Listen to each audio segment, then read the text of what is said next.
E hoje o vídeo é sobre um filme bastante polêmico, mas não pela história do filme em si, mas sim por quem o dirigiu. Estamos falando de Roman Polanski.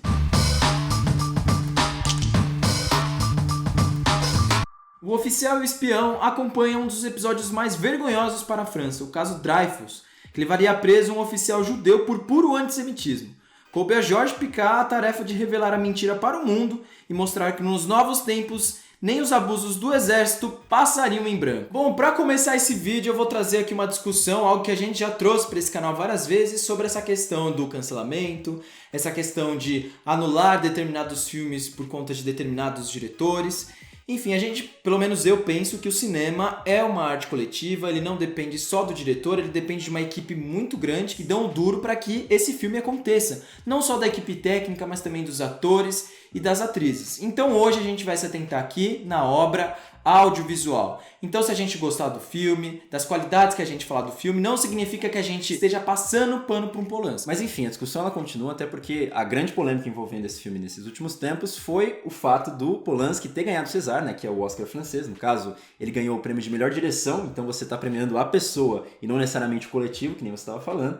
Mas de qualquer forma, para mim, se a gente tivesse que fazer essa distinção que hoje em dia a gente discute sobre artista e pessoa, ainda assim, como artista eu também não daria. Pra mim seria total, full Celine Sciamma, então essa discussão também nem passaria. Celine Sciamma merecia muito mais ter ganhado esse prêmio. Acho que foi um pouco até vergonhoso. Vou te fazer aquela pergunta icônica aqui desse canal que eu sempre faço você gostou ou não deste filme?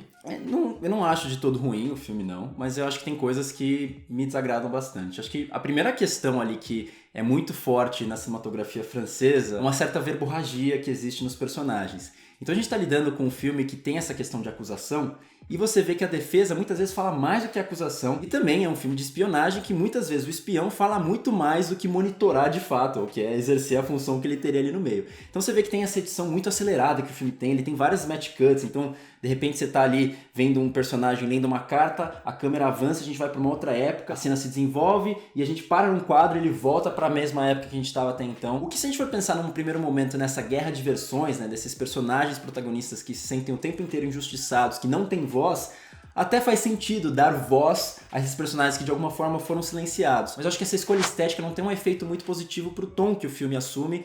E enfim, a gente já discute isso aqui. Na verdade, só queria perguntar se você concorda, se acha verborrágico. Não, eu acho que é um filme que faz sentido dentro ali do tom acalorado que ele apresenta, né? Esse tom de injustiça, de querer mostrar o tempo inteiro que esse personagem de fato ele é inocente. No começo eu achei ele um pouquinho chato, um pouquinho lento, mas aí ele começa a ganhar uma certa força, ele começa a ganhar uma certa rapidez e um dinamismo que eu acho que me deixou preso ao filme. Então eu acho que é um filme que tem uma estrutura bastante clássica, né, que tem aquele começo, meio e fim, muito bem estruturado. Então não é algo que me incomoda, eu acho que é algo que faz sentido. E ali eu acho que tá dentro do tom que o filme apresenta. Se você for pensar ali na distinção que até o próprio título sugere, né, de oficial e espião, né, então desse lado do exército, que é uma coisa mais autoritária, mais de ordem, né, que você tem personagens que sempre exaltam ali com a voz, até faz um pouco de sentido. Mas eu acho que se a gente for pelo lado do espião, eu acho que o filme ele também tem uma outra proposta estética, que é justamente causar uma certa sensação de paranoia, né? Tanto pelo fato desse protagonista, né, o Picard, o tempo todo ele tá procurando inimigos invisíveis, que podem estar ali à espreita, mas eles nunca sabem onde ele tá de fato, como também por uma certa culpa, um certo remorso que ele tem guardado e que a qualquer momento pode ser revelado. Então existe uma paranoia nesse sentido. Eu acho que justamente esses dois fatores vão alimentando um ao outro, né? Ao ponto de que essa sede para apontar culpados faz com que essa perseguição e, por consequência, essa paranoia fique cada vez mais intensa. Só que qual que é o resultado disso tudo? Normalmente quem acusa demais, quem fala demais, costuma sofrer mais retaliações que se traduzem muitas vezes em mais paranoia para o indivíduo ali que falou tudo isso. E se a gente for até pegar os próprios filmes do Polanski, você vê que isso era um tema bastante recorrente na carreira dele, né? Você vê lá o Bebê de Rosemary. Quanto mais a mocinha vai ficando eufórica ali, você vai vendo que ela vai ficando cada vez mais paranoica. E muitas vezes até o próprio silêncio, né? As situações ali no Repulsa ao Sexo, que é um outro filme que discute bastante isso da paranoia, você vê que é tão torturante, ou se não mais torturante, do que você falar o tempo inteiro. E aqui eu sinto que quanto mais ele grita, mais livre ele fica, menos paranoico ele fica, que eu acho que acaba sendo uma solução conciliatória, ele até tendo em vista do que ele já fez na carreira dele. Mas pensando bem, assim, eu não sei se eu faria necessariamente um comparativo com o Bebê de Rosemary, porque lá a paranoia ela tá muito ligada a uma questão sobrenatural, ou seja, uma questão subjetiva. Aqui a gente tá falando de... E aqui não é subjetivo? Não, é mais objetivo porque a gente tá falando de fatos reais, a gente tá falando de algo que aconteceu, a gente tá falando de uma situação que é uma vergonha de fato pra França, que é o julgamento de um judeu que era inocente. Eu não sinto muito a questão da paranoia no filme, porque essa paranoia, ela, pra mim, ela é muito real, assim, não é uma paranoia criada da cabeça do personagem e que, de fato, o externo é diferente do interno que ele tá sentindo, né? Ou seja, né, de fato as pessoas estão perseguindo ele por ele ter aberto a boca, por ele ter colocado a boca no trombone, por ele ter falado, ter visto algo que estava incorreto. Quando eu penso nessa paranoia, eu não sei se haveria necessidade de você colocar um clima ainda mais tenso, um clima de paranoia ainda maior daquele personagem, mesmo porque se você parar pra pensar, ele precisa estar muito são para conseguir levar aquilo à frente, tem a energia suficiente para que aquele caso seja resolvido, que a situação saia da melhor forma possível. A questão que eu acho que gira em torno de tudo isso você falou que isso é um caso de vergonha para a França, de fato mas a gente está vendo isso hoje. Na situação que ele estava lidando, aquilo é uma paranoia, aquilo é uma coisa que é disruptiva. Supostamente ele está sendo um cara que está levantando toda essa bola, só que ninguém confia nele. Então eu sinto que a situação dele é muito parecida com a moça de Rosemary, que é muito parecida com a moça de Repulsa ao Sexo. E, mais do que isso, ele tenta criar essa sensação de paranoia que também muitas vezes eu acho que ele não consegue. Então, esteticamente, por exemplo, você tem cenas ali que ele está no meio da rua andando e aí você vê que tem um vulto ali atrás. E eu acho que da própria questão de direção, né, que a gente estava falando que a gente daria para silenciando, eu acho que ele não faz isso bem. Porque o que seria mais convencional e muito eficaz, que a gente sempre fala dos clichês, eles são repetidos porque eles são eficazes. Como a gente filma uma cena dessas? Você coloca o personagem em primeiro plano, ali super focado, e muitas vezes você tem um fundo desfocado, você não consegue ver muito bem os vultos. Nesse filme, essa cena é filmada de um jeito que, se tivesse alguém ali atrás, acho que a pessoa seria nítida e clara. Então eu sinto que ele quer criar uma certa sensação de paranoia, e ele não consegue cumprir. Se você for ver até a própria duração da cena, acho que ela tem, 10 segundos. Como é que você cria mistério, paranoia em cima desse tempo? Então eu acho que ele até tenta criar uma certa situação ali de paranoia, esteticamente falando até, só que eu acho que ele não consegue cumprir com isso. Eu não sei, porque eu acho que isso não é um filme de suspense, ele se calca muito mais um filme de drama, como você mesmo disse, já mais verborrágico. Eu até concordo com essa cena que você mencionou, porque ela também me incomoda. Tem várias cenas que são Mas assim. eu acho que, além dessas cenas, outras elas não me incomodam e eu acho que elas cumprem o papel delas dentro do filme de mostrar que ele corre um risco iminente ali durante o filme como um todo. E é interessante também a gente falar que, assim, é um filme que ele traz personagens que, por mais que, por exemplo, o Picard ele seja oposição, ele ainda assim ele é um personagem conservador. O filme também ele tem uma estrutura bastante conservadora, né?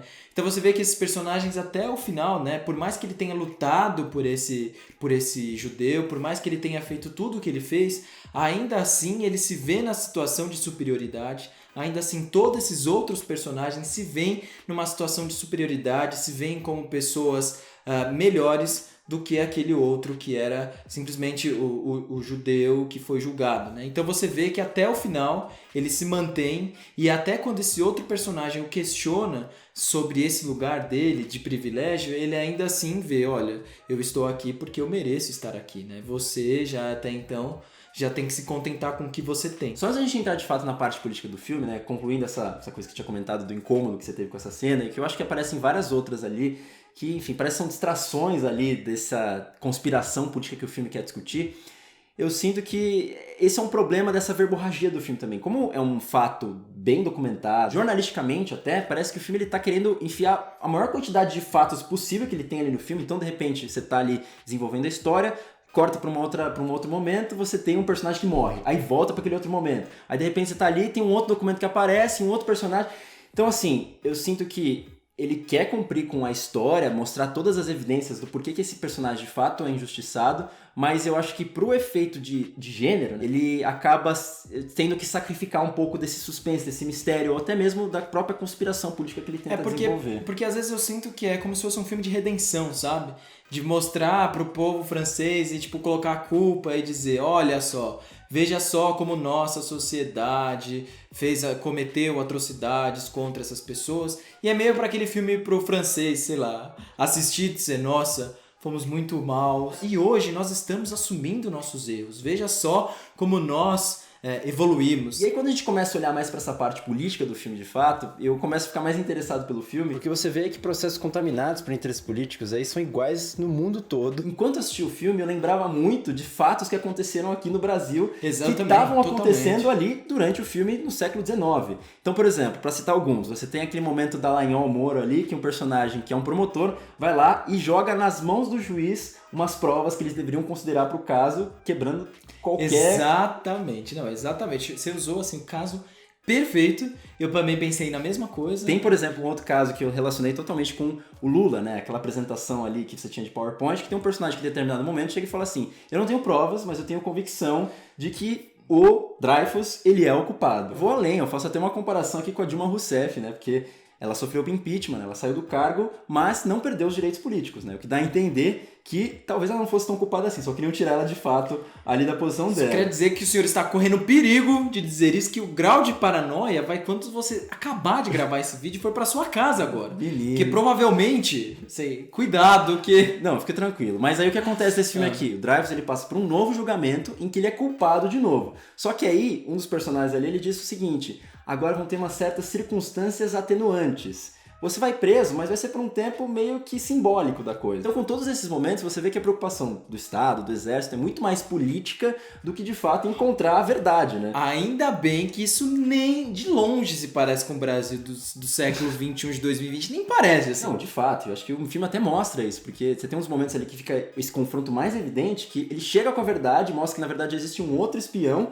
E ele está mais preocupado em conter uma crise política que essa revelação poderia ter se ela fosse vazada para a imprensa do que de fato em procurar o outro espião. E o filme traz uma questão muito forte também dessas figuras de poder que desejam reafirmar suas posições e seus locais de privilégio. E por mais depois que esse caso Dreyfus veio à tona, que ele foi julgado, depois de tudo isso, ainda assim o personagem mais desconstruído, que é o Picard, ele ainda assim volta para uma posição de poder, ainda se acha superior, como eu mesmo havia dito, e ele compactua, de certa forma, com essa sociedade, com esse sistema que também é bastante perverso. E até o próprio Dreyfus, né? Ele questiona muito a posição que ele volta depois de ter sido preso, mas ainda depois do questionamento ele volta para o mesmo lugar e continua levando a vida dele como se, entre aspas, nada tivesse acontecido. Então você vê que as coisas voltaram ao seu normal, entre aspas, e os locais de privilégio continuaram sendo das mesmas pessoas. E eu acho que essa questão de privilégios e injustiças, inclusive, acaba falando muito sobre a própria situação do Roman Polanski. Acho que é inevitável você fazer essa comparação, até porque ele próprio já deu entrevista comentando que ele vê o caso Dreyfus muito parecido com o que ele vive hoje em dia.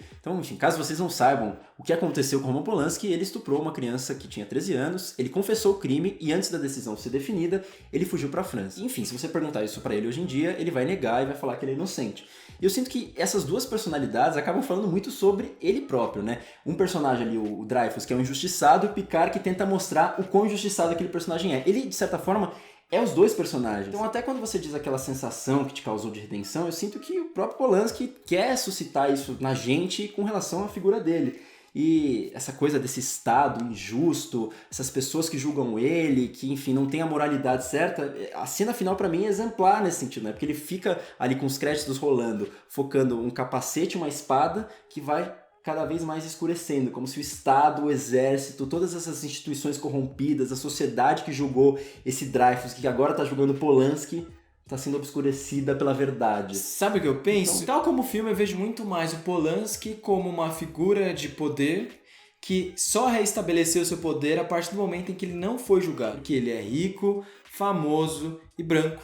Se ele fosse uma figura de pobre, que estivesse em uma outra situação degradante, provavelmente ele teria sido preso, provavelmente ele teria passado por momentos bastante difíceis e teria tido muita dificuldade de ser inserido na sociedade. Então eu acho que isso traz uma discussão muito recorrente, que ela precisa ser recorrente o tempo inteiro, para discutir quais são esses lugares de privilégio e o que essas pessoas andam fazendo e como elas andam pagando pelo que elas fazem. Que certamente, vendo as entrevistas aí do Polanski, não era o que ele queria passar, mas como você bem explicou, acho que acaba escorrendo ali pelas entrelinhas. Mas enfim, agora encerrado Polanski e começado aqui o nosso quadro 20 recomendar. O que a gente tem aí hoje, Éder? Tem um filme maravilhoso, está nos serviços de streaming, mais especificamente no Amazon Prime. É um filme que já entrou faz um tempo, mas é um filme que merece ser dito aqui todas as vezes no canal, que inclusive a gente já fez crítica aqui. Que justamente, inclusive, critica os privilégios. Exato, olha lá, tá tudo linkado aqui hoje, tá tudo linkado. Que é o filme Auto de Resistência. É um filme que fala sobre a impunidade da violência de policiais, principalmente lá no Rio de Janeiro. E também o sofrimento das famílias que perdem os seus filhos. Exatamente, é um filme doloroso, é um filme difícil, é aquele filme assim que traz um assunto muito pesado, mas é aquele filme que traz reflexões muito relevantes, como eu mesmo já disse. Então eu espero que vocês tenham gostado da nossa recomendação, eu espero que vocês tenham gostado desse vídeo, que também teve um tom aí um pouco mais carregado. Mas é isso, acho que trouxe uma discussão interessante. Conta aí o que vocês acharam do filme, o que vocês pensam do Polanski, de tudo, da gente também, se vocês quiserem, pode falar. É isso, segue a gente lá nas nossas redes sociais, que a gente vai deixar aí. Tudo tá na descrição. Na descrição e a gente se vê por aí. Valeu e até a próxima!